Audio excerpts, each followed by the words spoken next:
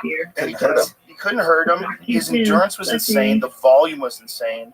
You know, he would just make guys rethink their whole lives because you'd be like, what the fuck, man? Like, fuck that guy. That guy's out there? I don't want that. Like, he just never stopped. But he wasn't, like, Floyd was a master. He was a master in there. He would stand right in front of you and you couldn't hit him. He stood right in front of Canelo Alvarez. And Canelo couldn't do shit with him. And Canelo Alvarez, a world champion, one of the best ever.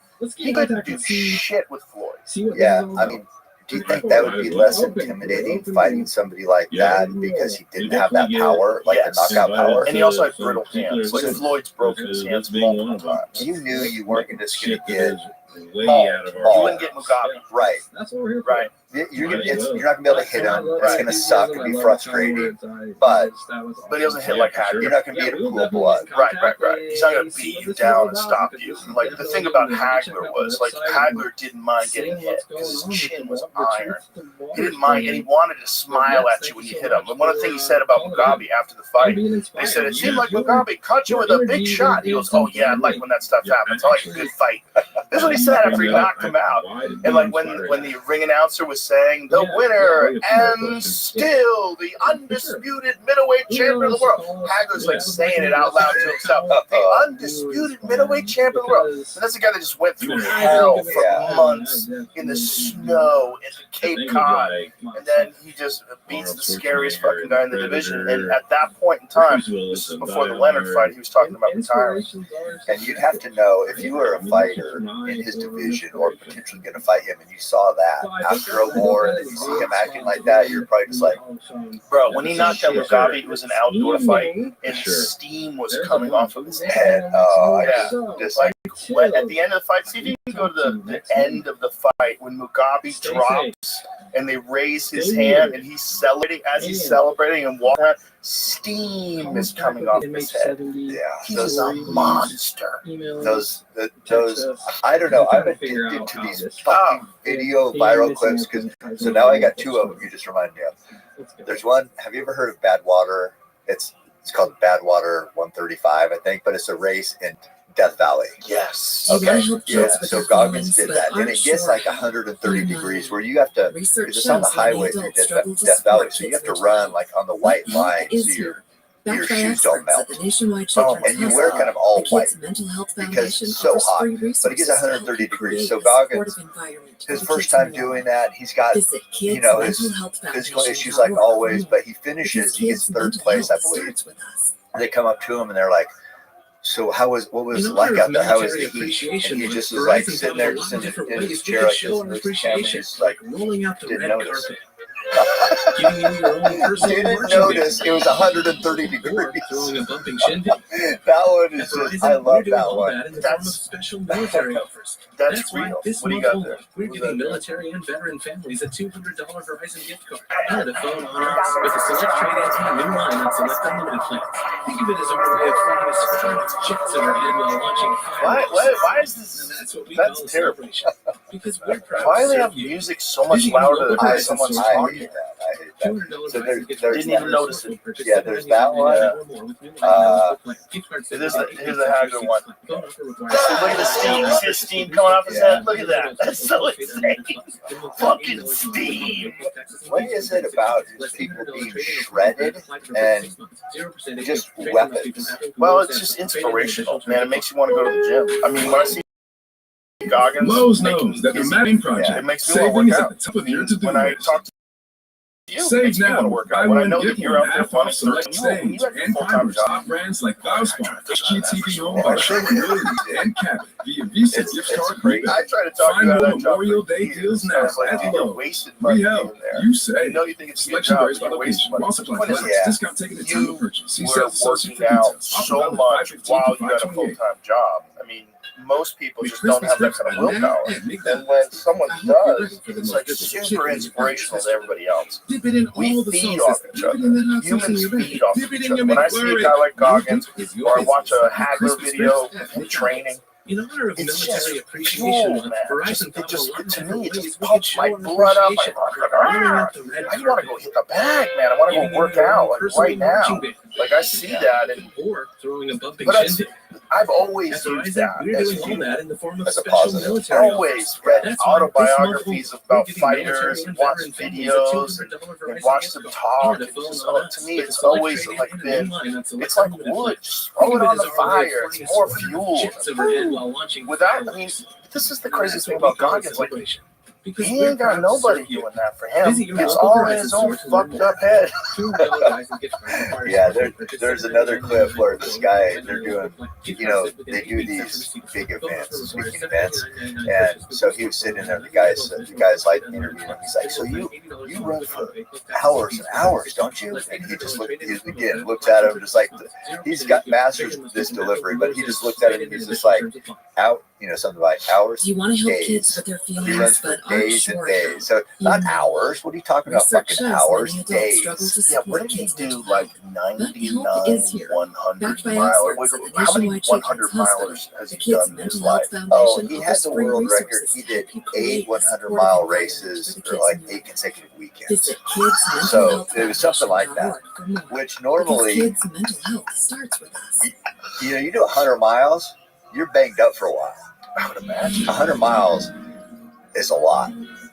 So he's doing them, I think it was 8 consecutive weekends. Yeah, most people can't even do 8 marathons. Oh, God, dude. 8 marathons? Yeah. Did you ever see Eddie Ift? No. Or, excuse me, Eddie Izzard. Oh, yeah. Shout out to Eddie Ift. Eddie Izzard, the comedian from the UK who likes to wear women's clothes, he did this thing in sometime in the 2000s where he ran a marathon every day and he had no training. He wasn't in shape at all. He just did it through sheer will. Yeah. And I think he did it like 29 days in a row. It's something insane like that. He did it twice. Okay, he's completed 43 marathons in 1 days. That's in 2009. And then, it says she. See, this thing about calling him she is he doesn't call himself she. He still refers to himself as Eddie. Yeah. Because I'm a he, and I ladies. I don't know why they're saying she, unless he's changed things since, or she's changed, whatever. Either way, respect. Super cool person, too. Yeah. Done 2 podcasts with him, her, them, whatever the fuck it is. I love him to death. But one of them, while he was on the treadmill, like, yeah, he was a he at the time. So I was allowed to say he at the time. I'm getting this all worked out. So I want to tell these stories. I got to figure out when he was he and she. I think I did his podcast, and he was doing cast while he was on treadmill. And running like hundreds of miles. But just through force of will. Completed, it's her latest endurance. Look at that. Eddie Izzard completes her late. Like, what are we doing? This time, 32 marathons in 31 days. Yeah. Wow. Yeah. It's so kooky. It is. Well, but I mean, that's really impressive too, because this is a person that's not in shape. Like when they started doing it. When he started doing the first marathon, when he ran all around the UK and ran like a marathon a day, there's a documentary about it. And the documentary is pretty incredible because he's not in shape at all. He's just breaking himself down, and his feet are falling apart. Like it's all, like the bottom of his feet are just raw. It's just blood and tissues. And they've got gauze wrapped in between the toes. It's oozing. I mean, they're just destroyed. One day he had to take a day off because he's that bad. You think about it, because that was one of the questions I did this podcast about this Cocodona race coming up, and they said, how many steps do you think it would take to finish a race? So that just reminds me of, so if it's 250 miles, my guess was it's generally about 2,000 steps a mile, so 500,000 steps. But point is 500,000 steps on your feet. That's going to cause some damage. You know what I mean? So part of this training for big multi-day ultras is time on feet. Like because I was injured, I couldn't train like I normally train. So I'm like, okay, I'm just going to go out and spend time on my feet. And so I did last week 150 miles, which was 22 miles a day. But I couldn't run because I've been injured. So it was like I was power hiking and kind of a slow run. So it took fucking forever. But I'm just like, time on my feet. So I was out there to do that. I was 37 hours training. So your foot must be getting worse if that's the case. Because my hamstring. Oh. Yeah. Because I was in like the best shape I've ever been in. I was going to go to Boston to get my best marathon time. Everything was tracking good. Me and Drew were training, running hard. He's just like, on one of his videos, he's like, my goal is to get 2:30s for the marathon for him. And he's like, but actually, I think it should be your goal because I can't keep up with you. I was running so good and then took the hamstring. So now, if I try to open up and run like a 6-minute mile, it kind of re-aggravates it. So I've been trying to be patient, not push it, but I needed time on my feet was my point. Because just as Eddie illustrated in that, if your feet aren't toughened up, that's your contact point. And that's why you run with no socks on. Yeah, right. Just want them to get but still, it's like that. So many steps on your body. So there's joints like there's this great documentary that just came out on last year's Cocodona 250, and it's called The Chase because they went with four guys. Is right here at the Chase? Yeah. And it's really good. But the 4 guys they follow here. That being said, all those people in hell together. Yeah. So that's photographer there. That's Mike McKnight right there. All these legends of 200s. Share the show. Climbing a mountain here. Yeah. What is that? Is that part of it?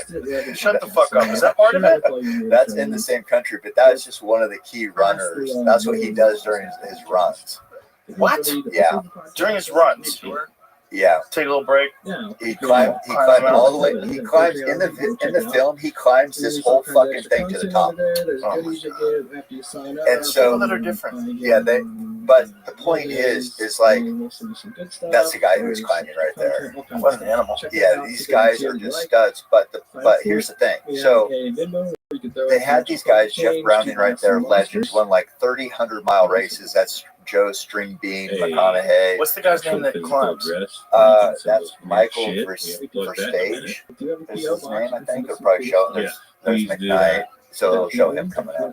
Right there, that guy. Oh, he looks like a psycho. No, he just that's He's got dead eyes. to me. That's ultra runner, like the dirtbag ultra runner. That's what I love about it. Right. I love guys like that. This guy is like, I don't know if he's Amish or whatever. He's from Ohio. Doesn't live around mountains. Just a freak. So you get these people out there to race this 250 miles. You don't know what the hell's going to happen. Every person they just showed there did not win. Wow. A guy who they didn't show won because so much crazy things can happen to your body. And you cannot predict. 17-year-old just finished 12th. That's crazy. That's crazy. Yeah, I didn't know that. That's impressive. That's impressive. That kind of will for a 17-year-old. Sure. Oh my God, that kid's gonna be unstoppable. See, that goes to show you, like, there are hard people out there still, even in these soft ass times. Yeah. There's hard people out there. Yeah, there is. Yeah. Like that, I think they showed they'd done the through hike on the Arizona Trail as a family. That kid who'd done it, and that was 800 miles is the Arizona Trail. So a through hike is basically you're just on the trail just as long as it takes. But that makes you tough. Every day on your feet. That's the thing. It's like in that movie, these guys are just battling back and forth, passing each other, keeping track because you have the GPS. You remember when me and Courtney Moab?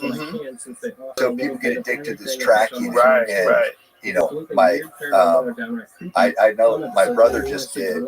So like a month ago, or maybe 3 weeks ago, it was called the Arizona Monster 300. A 300-mile race. My brother just got second. Wow. I was just tracking nonstop. That's incredible. It's so fun. 300-mile race and you got second. How much did the guy who won beat him by? 2 hours. Jesus Christ. So the guy who won got 86 hours. Taylor got 88. That's so nuts. 88 hours is so crazy. Slept for 4. That is so good. How long did it take him to recover? 3.5 days. I mean, I'm sure he's not recovered. Ever. In a few weeks. I mean, so nuts. What I've said before is like those races, I mean, exercising is good. That's good for you. Those, not good. Those aren't making you live longer. No, pushing your body that hard. No, it can't. I mean, it's like you're on death's door. Yeah. I mean, you can only run for so long before eventually everything just breaks. The cool part is Courtney's doing this one. Oh, nice. She's back to the 200. She's a fucking animal. Yeah. You'd never guess. Eats candy, all silly.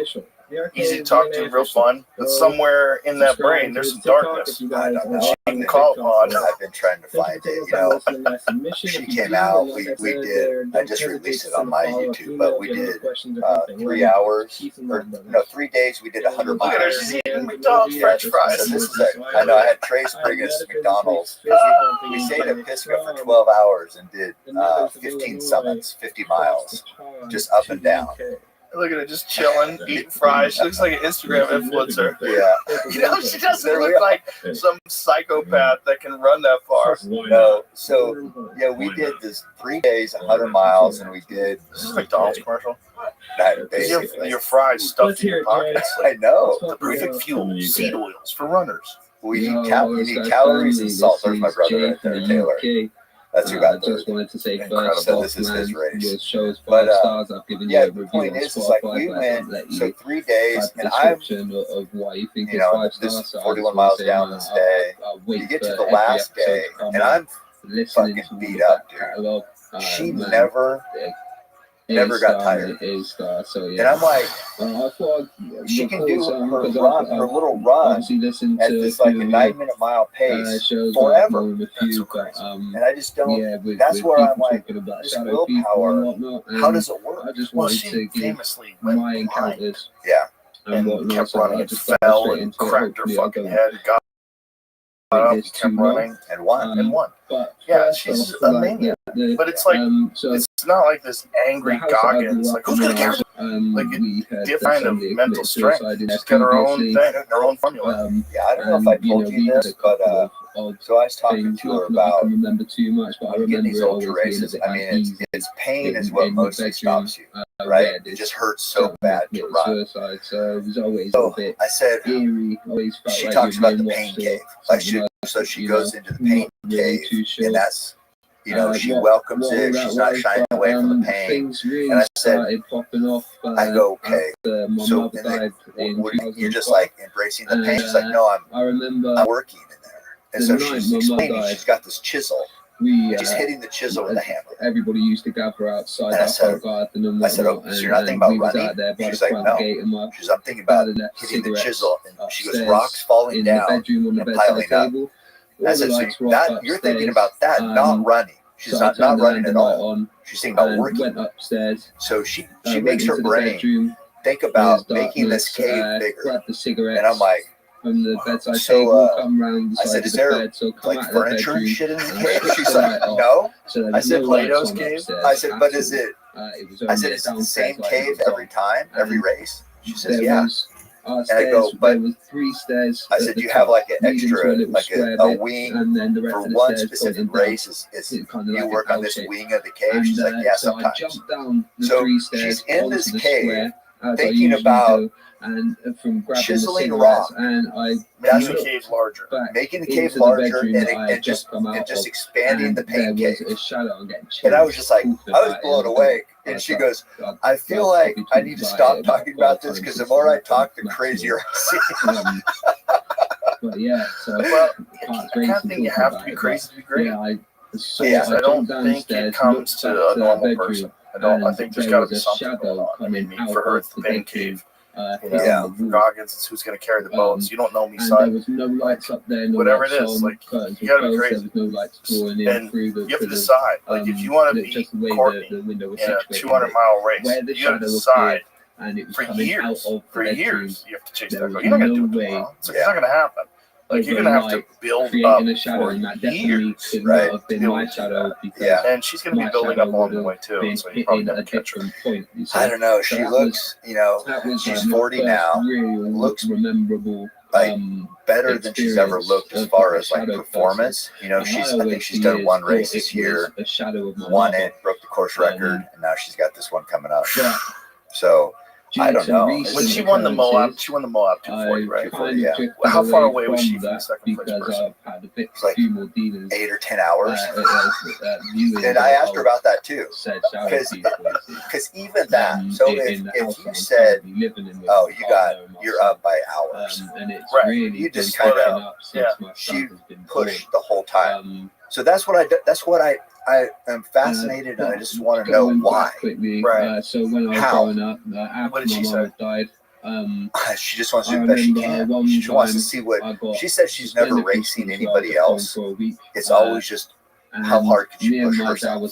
That's interesting because that kind of eliminates the ego. Just me and my dad, and because instead of battling with your ego, you're just trying to do your best all the time. Your best. You're not racing against anybody else. You're just trying to do your best. A lot of people say that. Right. A lot of people say that. I think she truly believes it. Right. Due to some reasons. She believes it too. And if you can just compete against yourself, like again, back to Goggins, he's not on the side doing it for anything. Right. There's not a thing that he's got no going race on. coming up. No, a lot of people have to have a goal to work towards. He told me he's downloading information. What is that? I don't know what that means. That's his own pain cave. Yeah. He's downloading knowledge. So he's still trying to get better. Is what it sounds like to me.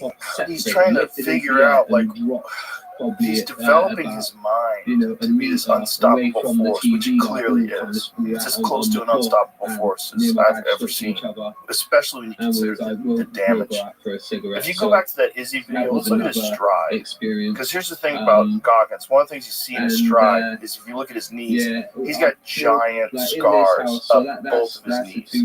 His knees are way more fucked up than mine, and I don't run because my knees are fucked up. You did a 5K. They did once. Not training at all. But the scars are extraordinary. And when you see him in real life, it's even scarier. And his form is weird. But if you go to the YouTube video, Freestyle Bender, YouTube, okay, Izzy's got it. Izzy put the whole thing up. And when you see him running, I mean, his pace is great, but it's weird, like the way he's running, because his knees are destroyed. Yeah, and I think that's just kind of evolved, however you want to say it, over time. He's just doing what he has to do. You know what I mean? Yeah, if you scooch ahead a little bit, this is so here it is, him running. There's a profile. Yeah, there's a sideways profile, but even then it looks kind of odd. Like Izzy looks sort of loose and relaxed, his legs straighten out. David's legs never straighten out, they always have a bend to them at every step. You know, like when you see him sideways, you really get a chance to see it. Yeah. There's one part where you see him right there. There it is right there. So look, see how he's kind of, that's odd, right? Like you're a runner, you tell me. That's kind of odd, right? Well, I just don't know. He might be just trying to stay with Izzy because Izzy's going at a slower pace, which maybe if he was like, maybe if David was opened up and be more dended, I'm not sure. It's hard to say because Izzy's obviously struggling. And I'm also going uphill when this is happening. Yeah, so I think David, it could be tweaking his form a little bit.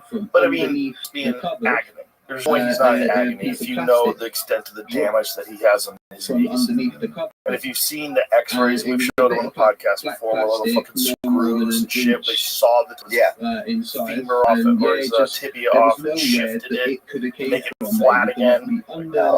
Yeah, he showed me some photos too of body reacting just insanely. Some of what he's been putting through. Yeah, of course. Yeah. Well, he has to stretch it. He stretches for 2.5 hours every night. Yeah, just stretches.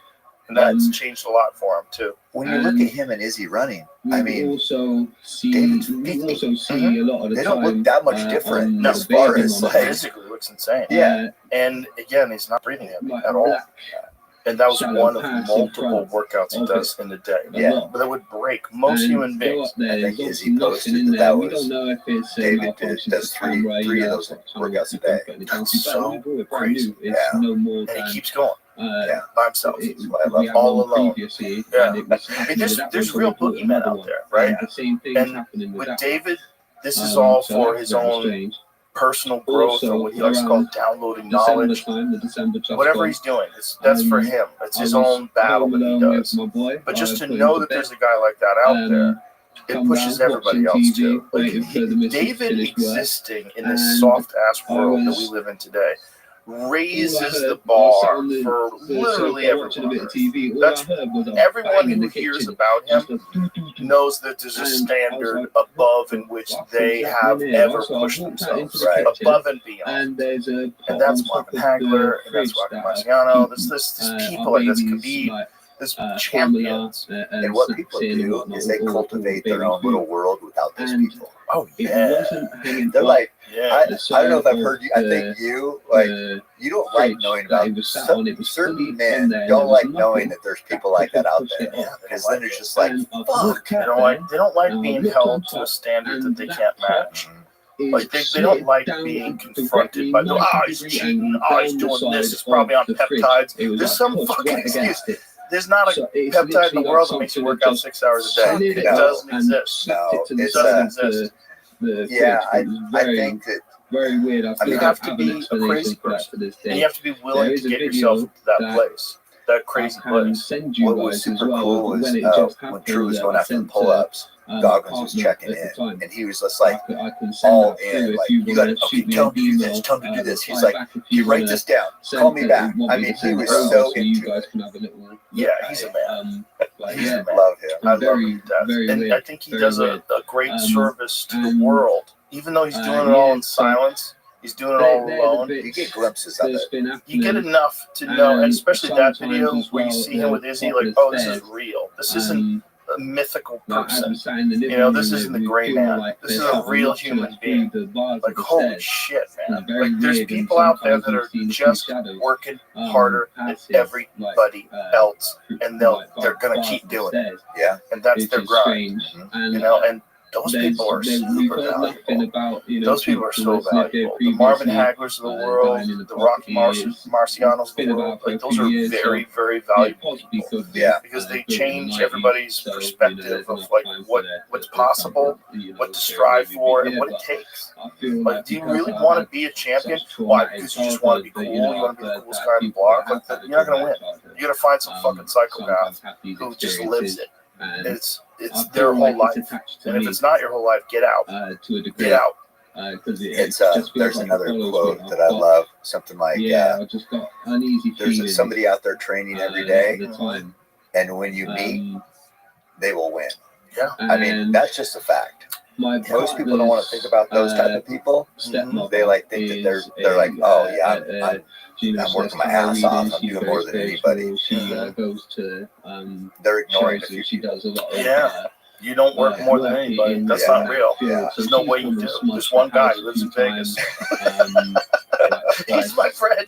I'm gonna tell you, I'll introduce you to him, and you just get nervous being around him. Yeah, he's on a different level. He's the man. And that level that he's on, like this thing that he's doing, it's good for all of us. It just, people don't like it because they feel weak.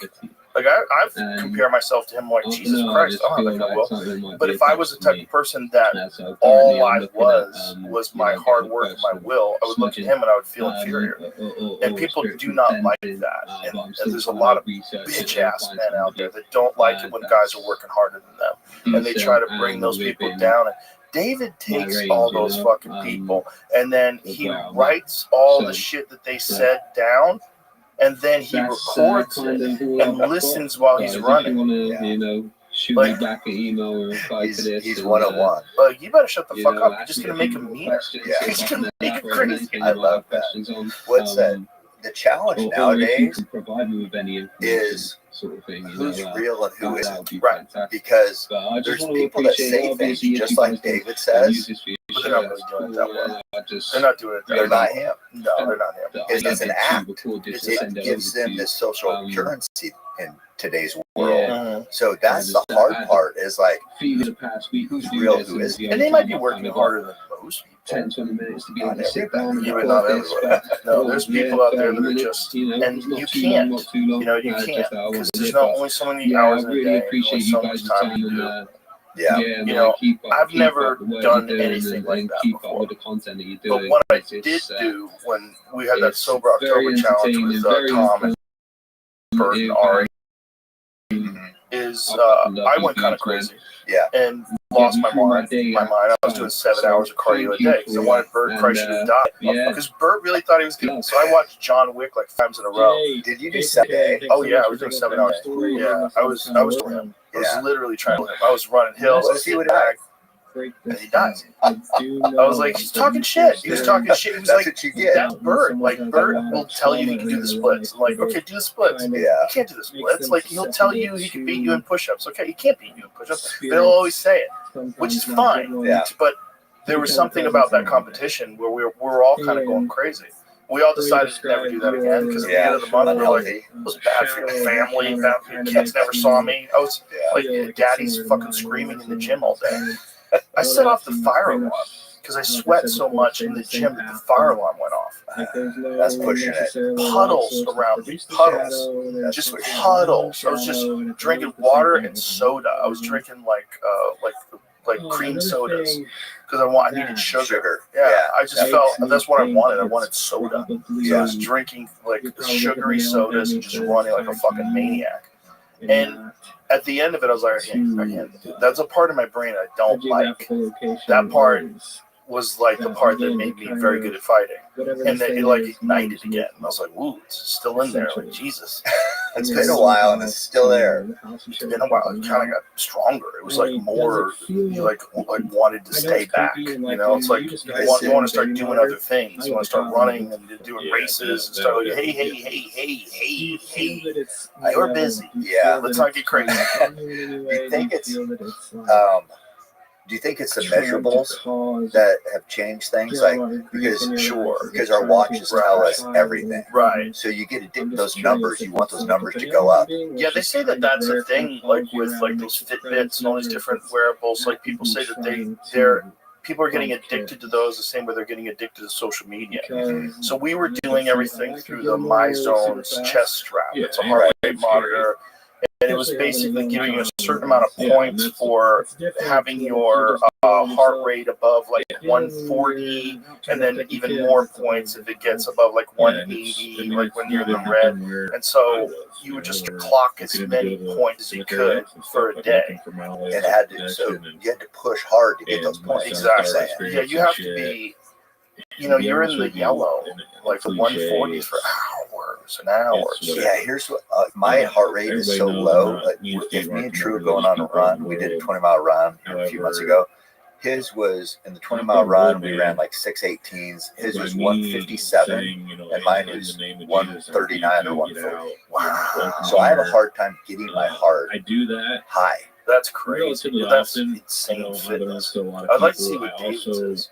Yeah. Like, but he don't wear no fucking heart rate monitor. That's not his style. But yeah, so when you talked about that, your heart rate had to be high to get these points. I'd be fucked. Well, Brigham says that he competes with Tim Kennedy, and he's like, Tim Kennedy doesn't even know I'm competing with him.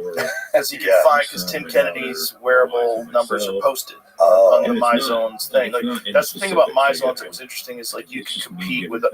And even when we were doing Sober October and we were like torturing ourselves, we still weren't in the top 10 in the country. There were still people out there for no fucking reason other than being a psycho, people you've never heard of in Nebraska somewhere or wherever, that are working harder than us. Yeah. And they're not even competing for anything. This is just what they do. And they're putting in crazier numbers than we were. And they probably do it every month. Yeah. That's nuts. That is nuts. Yeah. So Tim Kennedy's one of those.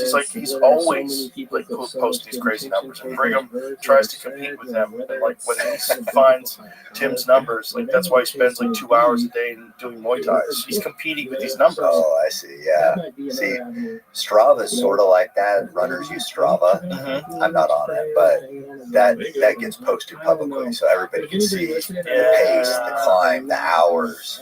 Well, if you're competitive, it's great for everybody. It just raises that bar. Imagine if you could see Rocky Marciano's Strava numbers in 1951. People would be like, what the fuck? No, I would love that. Everybody else would be like, well, that was the thing with the Hagler and Mugabe fight. Like, Marvin broke him. He couldn't keep up with Marvin. Marvin kept hitting him, ripping to the body, slowly but surely breaking him down, but his endurance was just so strong. At the end, Mugabe was just like he was wobbly. Like you see when guys when you see it in a fight, in MMA you see it a lot, their technique doesn't look crisp anymore, their head's moving too much, their core's not stable, they're constantly recorrecting. They're not like rock. When the beginning of the fight, everybody is rock solid. Everybody's moving. In the end, there's like a laxity to the movement. You see the fatigue set in. It's like these telltale things. And there's no laxity. It's like the storm's coming. Like, you know, across from somebody like that, terrifying. Must just be the worst. They never get tired. Yeah. There's a famous moment when Khabib fought Edson Barboza, where Edson has this 1,000-yard stare because Khabib took him down again and he's beating him up, and you realize like Edson's like, this is never gonna end. I cannot get out of this. I'm never gonna get this guy off me. Yeah, I can't stop him from taking me down, and he's just mauling. Every time he takes me down, he's just punching my fucking face in. And that's how Conor felt when he was fighting Khabib too. At the end, he's just like tapped, like fuck it, it's over. Yeah, I mean, it's got that fatigue makes cowards of us all. It's got to be the most accurate quote of all time. And the only way to develop that kind of endurance is through insane work. Insane work. just insane volume, and then constant consistency, constant volume, discipline, intensity, never ending, go, where your body just has to keep up. Yeah. You know, or it doesn't, and it breaks, and then eventually you get like Cain Velasquez towards the end of his career. His shoulders were getting fucked up, his knee was fucked up, his back was fucked up. After a while, he was too mentally tough for his own physical form. His body just couldn't tolerate it anymore. Yeah, I wonder what the limit is nowadays, because we talk about back then, and we talk about how it's changed. Because you said something talking about, I think Sonny Liston talking about when he was 38. That was different 38 than now. Joe Lewis, yeah, or 37. Oh, yeah. Okay, so nowadays, what are people capable of? Because when you talk about the nutrition, the science, it's who knows? Because you said something like your body will break if you push this a certain amount. Or, I think there's a difference between endurance activities and combat sports. And there's something about combat sports that it's fractions of a second you miss. So there's only been a very few fighters that fight at an elite level in their 40s. The best example is Bernard Hopkins. Bernard Hopkins fought at a world championship level when he was 48, 49 years old. He was different because he was, first of all, very intelligent. He never got out of shape, never cheated on his diet, never partied, never drank, never smoked. Never got fat, always trained, always in shape, and also very intelligent with his boxing, super defensively responsible. He didn't fight like Hagler, who just weighed himself to the fire trying to break guys. Bernard was using like clever boxing and really good defense. Defense was number one. And you didn't have to like his fights. Some of them at the beginning, people thought it was boring because he would hold on to guys and he wouldn't let the guys hit him. Then he won fights and he didn't take a lot of damage. So he was able to do it deep in their 40s.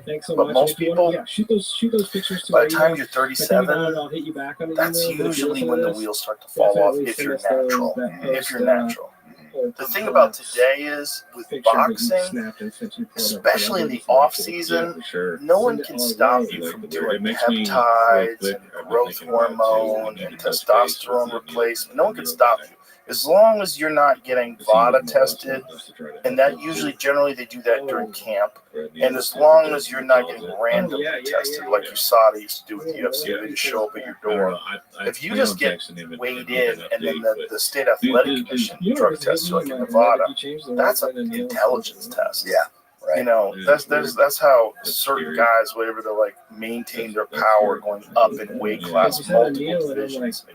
For sure, there's some Mexican supplements involved in that. For sure. Yeah. And then that's different. So if you're doing peptides and hormone replacement and all that, then you're extending your athletic career deep into your 30s, maybe even in your 40s. But combat sports are just a different animal. Yeah. It's different than just running. Like you can hit, and like your ability to hit back is based on your ability to absorb punishment. And you only have so many times that ticket can get punched before your chin goes, before you can't take it anymore. Yeah. So it's like fighters. It's very rare that a guy can perform at the highest level, like in the late 30s. And Randy Couture, he did it. He didn't even start his career until I think he was 34 or 35. Yeah, MMA fighter. Yeah, and he went late. He went in his 40s. Yeah. So what's your training like nowadays? You're shredded. I'm doing a lot of kettlebells still, always. I'm doing that regularly. I'm doing a lot of rucking too. Get ready for elk season. I've been doing a lot of walk hills. There's a big hill in my yard that I like to walk to with farmers' carries and shit. Yeah, like that. There's that Tom Haviland guy that I've been following a lot from Australia, and I'm like one of the things that he does, like carry stuff. So I'll carry heavy shit and walk around the gym with it. I think there's something to that, man. Really, like for overall strength. Yeah. But I've been doing staying with a lot of the body weight stuff that I do. I do a lot of that stuff with the weighted vest too. A lot of chin ups and dips and pull ups and L pull ups. Where you do like tight and then legs out. Yeah. I'm doing a lot of those leg lifts too, where you're hanging and just with a straight body, and then lift your legs, hinge at the hips, lift your toes all the way up to the top of the bar, and then slowly drop them down, up and that. Doing a lot of that too, and just mixing that up with bag work and all the different things that I always like to do. But I've been super consistent, real consistent. Gonna be ready for elk season. Oh fuck yeah! I'm excited. I'm excited. How many elk hunts? I have 2. One with you, and one with Evan. That's generally what I do. But I have a lot of opportunities around Texas for pig hunts, which is nice because people are begging you to hunt pigs. Yeah, because they're tearing up the land. They just get, like I got a text from a friend of mine the other day who's a movie producer, and he's like, "Please come to my ranch and kill some of these pigs. They're just everywhere." That sounds fun. Yeah, because they have to kill them. I mean, there's millions of them in Texas, and I'm not exaggerating. And they just reproduce so quickly. Yeah. So the good thing about that is it really gets you tightened up for elk season. You really get a lot of targets in. Bow shooting good. And get some good sausage. Yeah, bow shooting great, man. Yeah, bow is shooting great. Archery country. Archery country. What's going on there? Oh yeah, is that public now? It is now. Yeah, that's exciting, isn't it? It is. Business partners, buddy. I know. That's fun. Yeah, and Evan and Tyler's man. So yeah, it's cool. Everybody together. Pretty exciting. Really fun. Yeah, we got big plans to do something really cool with a place here in Austin. That's exciting. Yeah. I mean, that going makes on. sense. It's a lot happening. Given the time, Archery's so that's much fun. totally makes sense. Oh, the best, dude! I just got this set up. I just love shooting bows. You get another one? It's cool. Yeah, why'd you get a different one?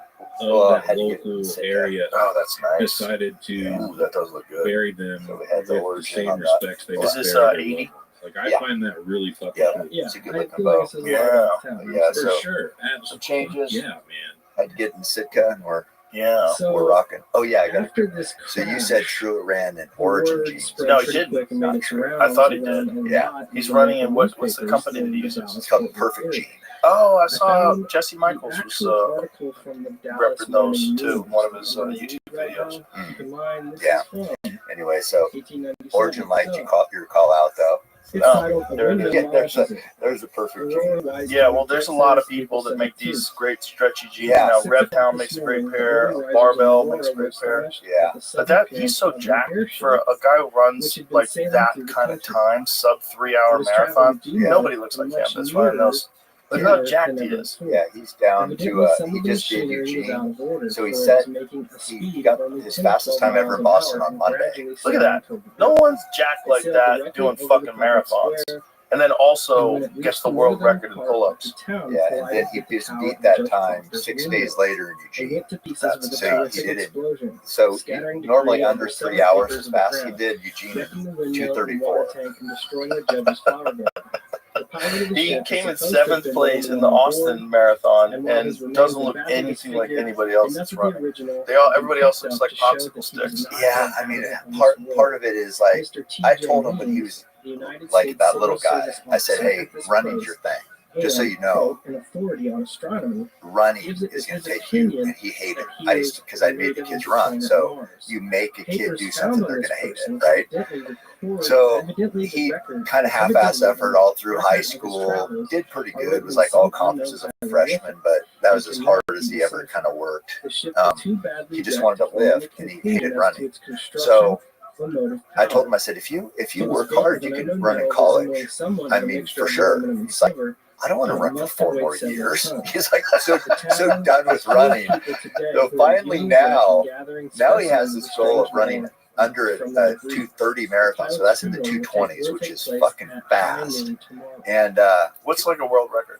Down 2 hours. 2 hours. Right over. Like, when did that become the world record? Like, what did it used to be? Like, what was like the world record in like 1990? He did it again. Truett Haynes. Yeah, Boston Marathon, 2:38. Right, he just beat that on Sunday in Eugene.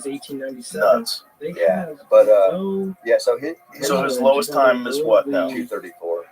But he'll get. And there's Tanner right there. So Tanner did the Eugene Marathon in the middle at the bottom. That's my oldest son. Wow. With 35 pounds. What? Yeah. So he and combat boots. Oh my god. That's so crazy. They both wore these big packs and still ran it in the fours. Wow. Yeah, so that's with Tanner. combat boots. That's fucking nuts. So these guys, Truett's wearing jeans and a wife beater. Tanner's in a pack and Huntington combat. Hilarious. I wonder how like the normies view that. I wonder if that bothers them. All those dorks. You know, the elite runners hate people like Truett, like that. They call them like run influencers. Because part of it is the elites work so hard, they're so good, and the follow it's hard to get a following when you're just a runner. So they see this guy, they're like, they can beat him because they're world class going to the Olympics. So Truett isn't there yet. But they're like, this fucking jack dork is running and getting all this. There's articles on him everywhere.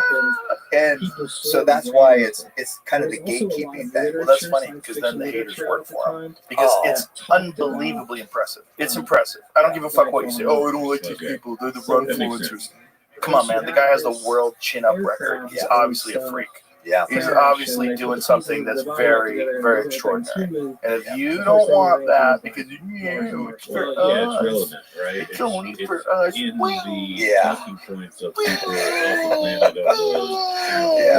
supposed to be skinny. It gives them a general direction. Off. Yeah, they don't. So Truett and Eugene got 25th place. I mean, Eugene is like the right capital of the world, but times have changed over the last few years. Interesting. So in 1908, it was 2 hours and 55 minutes. So in 1908, Truett would have the world record. Yeah. In 1956, down to 2 hours and 17 minutes. 2003, 2 hours and 4 minutes, and then 2018, 2 hours and 1 minute. So between 3 and 18, in 15 years, they only lost 3 minutes. Isn't that wild? Yeah, I mean, you get to you're just not going to get those big gains after. Right. I mean, someone would have to be a fucking freak to drop under 2 hours, right? So they did this with, I think he got under 2 hours here. Wow. And he had all these pacers and people breaking the wind for him. See, is that different? I think it's Kipchoge. Yeah, he's like in white. So, but does it count as much? Well, someone's breaking the wind for you? Right. You can't have official pacers just if you're not racing them. Oh, there were pacers for him. So this is the Ineos pace challenge. So Ineos is that company that makes that Grenadier. Have you seen that truck? No. It's kind of a funny story. Ineos is like a chemical company, and the guy loved a Range Rover Land Cruiser Defenders, and wanted to. Then when they stopped making them, they said, "Oh," he's like tried to buy their factory. They're like, "No," so he's like, "Okay, I'll make my own." So he basically made better Defender. So these are new trucks. They're all way more durable, way better quality than those. Like if you get one of those classic Defenders, they look cool, but it's when you shut the door on them, it feels like it's in a garbage can. They feel like junk. They feel these things are tanks. They're built specifically for off-roading, but it's a brand new truck. Right, I know it looks like a classic Defender, but it's actually way better. Way better. Like I saw one like, oh, this thing is super heavier deal, like tight tolerances. I've watched a bunch of videos on them. They're all outfitted. Like you can take one of those hunting for sure. They're outfitted with electricity, like in the back. They're all set up. We can put like coolers back there, like a little refrigerator. And they're literally from the factory set up for outdoors. Like you don't have to do nothing to them. You could take them, do Moab with them, take them out into the fucking the woods, and go. You still have Hennessy's like sweeten them up a little bit. It doesn't have nearly the kind of horsepower that like a Raptor has or anything like that. It's like I think they only have like 300 horsepower, 208, which is not a lot, but it's the durability of the things, like the purpose built. So this guy so that's the same company, Ineos. That's the Pace Challenge. Yeah, that's what that company is. Yeah. So on that, the goal was to try to break 2 hours in that race. So he did. He got done to 159, but with pacers. So it's possible for someone to do that without a pacer. I also at that time. That's what it kind of showed. Seems like it's super fast. Right? That's so crazy. Super fast. Yeah. It's like what one Eugene was 217. So still, like, what was the world record back? People started was that investigating 50s? Yeah, that's what one Eugene still. So that'll still win most marathons. In the town, whether they did it or not, but just everybody was like, flying. all right, this is what we're gonna fucking say. The amount of work you have We're to gonna do say to we get get to you that down as fast. well. That's That what way, I do. people come I looking, do sympathize we with the have an pro answer. runners It's when they're because not gonna like the work you have to put in to be elite. Whatever. You get what you deserve. This is what you get in life. What you deserve. Yeah, hey, throw some jeans on if you don't like it. Yeah, you don't like the fact that he's getting attention because he's a handsome guy who's jacked, who's wearing jeans. Fuck off. Do you think Courtney cares about that? No. Right? Do you think she would be focusing on other people? That's people that want more than they're getting. What about me? I'm winning and no one cares. Well, we have gatekeepers in hunting too. I don't know if you knew that. Yeah, allegedly. There's gatekeepers in everything. There's always people that compare themselves to other people, and then they don't like what they find, so they try to find flaws in that other person. Yeah, that's what it is. You know, there's just, but that's that with literature, filmmaking, music, comedy. Yeah, fill in the blanks. There's always bitches. There's always bitches out there, and what do bitches do? They bitch. They bitch about everything.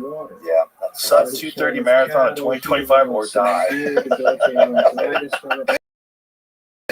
Yeah, so that he's gonna get. I mean, there's no doubt he's gonna get it. He broke the world pull-up record. He did 10,000 pull-ups in 24 hours. That's nuts. And so people are saying like, oh, PEDs or EP. It's like we were at breakfast after the marathon. I'm like, I don't even know what the fuck EPO stands for. Do you? I don't know, but I know what it does. It's supposed to be red blood cells, right? Yeah, it's what, you know, a lot of the Tour de France people doing. Yeah. That's as much as I know. Yeah. So I'm like, we were at breakfast, and I'm like, do you think somebody in fucking Springfield, Oregon has EPO? What are you guys talking about? You can get it, but I don't think he's on it. But the thing is, like, fighters have been popped for it. EPO is real. Yeah. I think that's actually what TJ Dillashaw got popped for. Oh, is that? Yes. When TJ Dillashaw, Henry Cejudo, when he got all the way down to flyweight. The thing about that, though, is I understand why TJ did that, because TJ was really starving him. He's trying to get to 125. Yes. Starving himself to death. Because he would have to cut a lot to make 135. So this idea that he was going to become a two-time champion, dropped down to 25. And he was just, he had nothing left. He probably shortened his career. Really, probably did.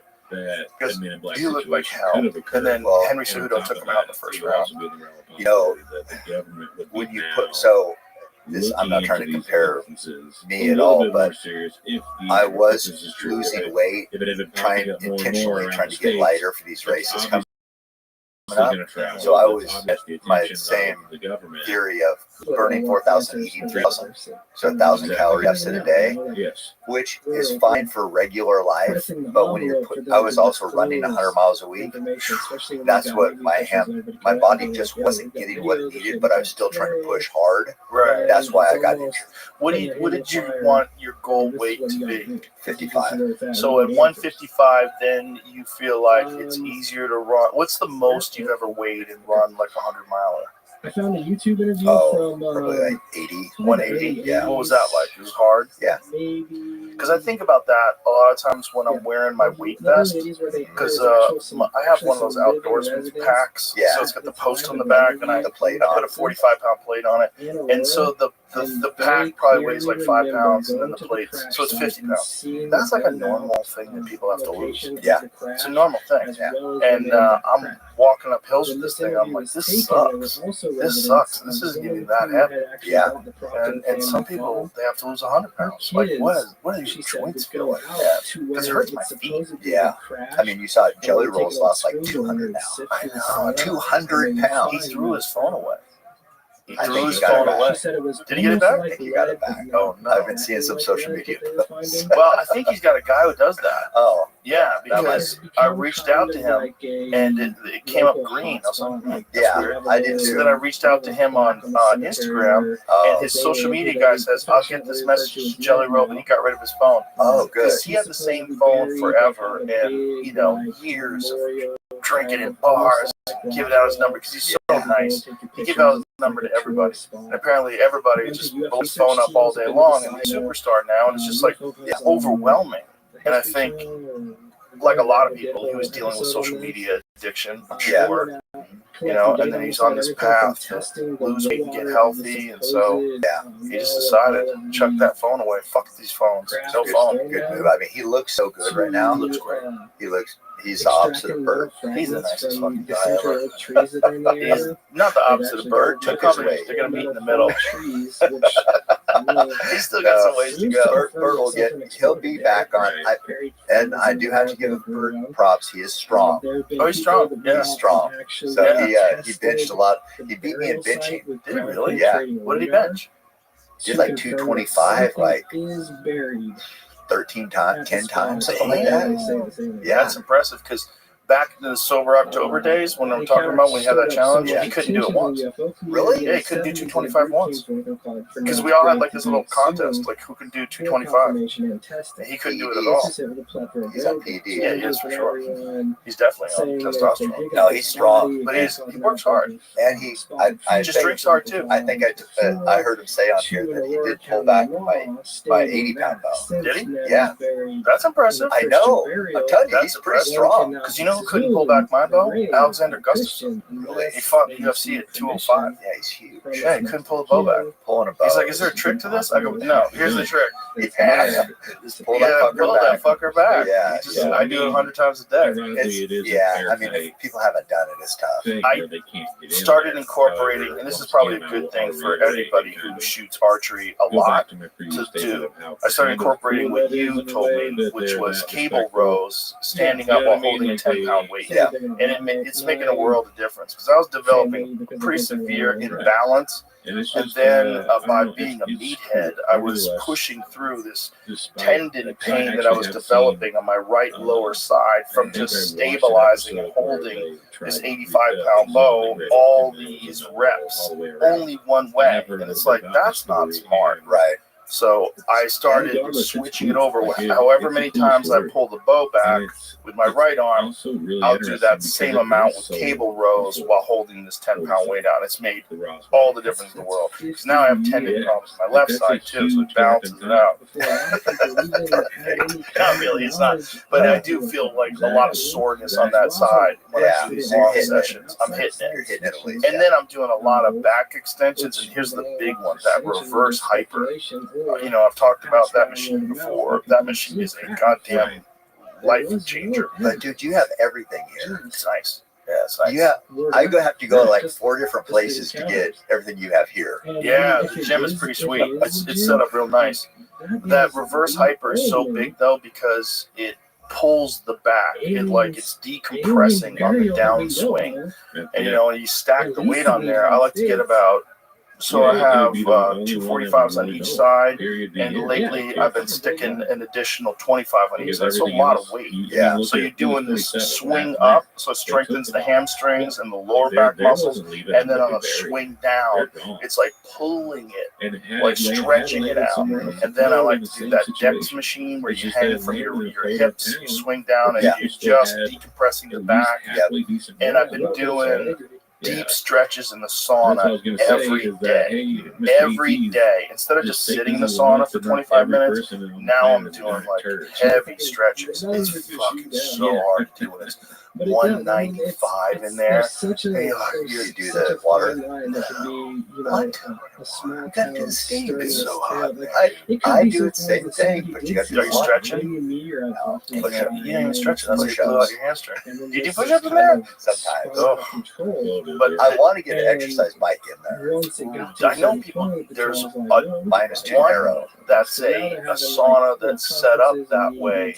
Like it's called a fit sauna or something like that. Laird Hamilton has an Airdyne bike in his. Yeah, he's got oven mitts. Puts oven mitts on. Rides the Airdyne with oven That'd be mitts. sick, dude. Yeah, I love doing the sauna, then right into the cold plunge. Yeah, it's nice. It's nice. That's my. I'm almost always doing the cold plunge first. That's the beginning of the workout is cold plunge, and then this whole body weight thing that I do, just warm back up, 100 push-ups, 100 sit-ups. And now I added 100 kettlebell swings. Okay. So I do 3 sets of 20, 3 sets of 20, 5 sets of 20, 5 sets of 20, 5 sets of 20.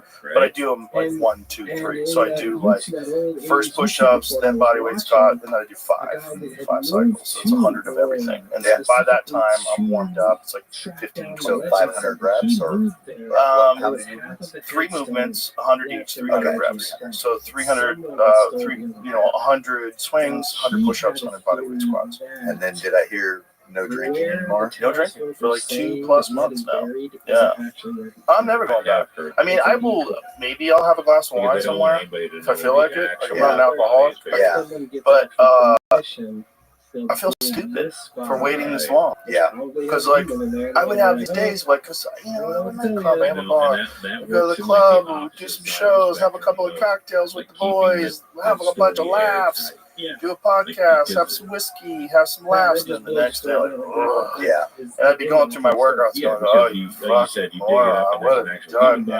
You know, and I'd, do the hyperbaric and drink a lot of electrolytes and try to flush it out. But if you're concentrating on improving your health and fitness, why are you poisoning yourself? Yeah, sabotaging yourself. But you also start thinking, well, that's the only way to have fun. You have to have fun too, but no, it's not changing my fun. Goggins doesn't have fun. He's different. He's not having fun. He's not trying to have fun. I'm trying to have fun. Like part of my job is fun. Like I want, like fun is a prerequisite. Like as a comedian, like you have to be having fun. Yeah, it's part of the fun of comedy. Is like enjoying it. You enjoy it. They enjoy it. Everybody enjoys it. It's fun. And so I thought like maybe it'd be less fun if I was sober. It's not. It's not any less fun sober. It's just as fun, and it's just I feel better. And this is one of the things that I've always tried to tell all these comedians. And I bring a bunch of them in here and work out with them. We have these comedian workout sessions that we're doing. And Shane comes in here all the time and works out on his own. So does Derek and Hassan and all these guys from the club. But if you have more energy, you will have more energy on stage. If you have more energy, you can do more shows. You do multiple shows a night. You don't get fatigued. Like it carries over into comedy. Yeah. Your body and your brain are inexorably connected. If your body functions better, your brain will function better. It's not rocket science. It's real simple. It's just nobody wants to do it because everybody you can be the best comedian ever and never lift a weight and never work out. But if the best comedian ever did that too, I bet they would be better. I bet they'd be better at everything in life. Yeah, it doesn't mean that like the best person has to do that, otherwise you won't be the best person. No, there could be someone who's just so funny, it doesn't matter. They can be fat as fuck, be hilarious, and barely walk, and just be so funny just because they're just gifted and they put a lot of time into comedy. But if they were healthier, they'd feel better, they'd enjoy life more, and they'd probably be better at everything they do, not just comedy. Yeah. Everything. Yeah, I mean, on a different level, it's like when I was trying to lose that weight to get lighter, I came here, last time I saw you, we saw you ways too well, but I try to do everything perfect. But just being on the road, traveling to Texas and going back, I could not get my body weight back down for like 4 days. And it's not like I was drinking or eating donuts.